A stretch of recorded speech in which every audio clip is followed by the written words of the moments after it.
আমিন ভাই, প্রত্যেকদিন কেডা জানি এই বাসার সামনে খাবারের ময়লা এগুলা ফেলে রেখে যায়। আপনি দেখেন তো, আজকে লক্ষ্য করেন তো কে এই কাজটা করে প্রত্যেকদিন। ঠিক আছে, বিষয়টা আমি দেখতেছি, আপনি টেনশন নেন না। দাঁড়া, আজকে দেখি কি আসে। কেউ নাই তো দেখি, এবারে ফালানো যায়।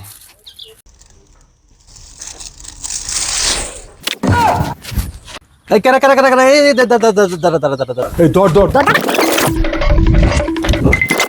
দাঁড়া, আজকে তোর আমি ধরছি স্যার, আমি আজকে ফোন দিতেছি, দাঁড়া একটু দাঁড়া। স্যার ধরছি, তাড়াতাড়ি আসেন স্যার, ধরছি আমি ধরছি। ধরো ধরো, আমি আসতেছি, ছাড়ো না। কি ভাই, কি সমস্যা? আরে সোহেল সাহেব, আপনি? হ ভাই, আমি আপনার অফিসের এক্স কর্মচারী।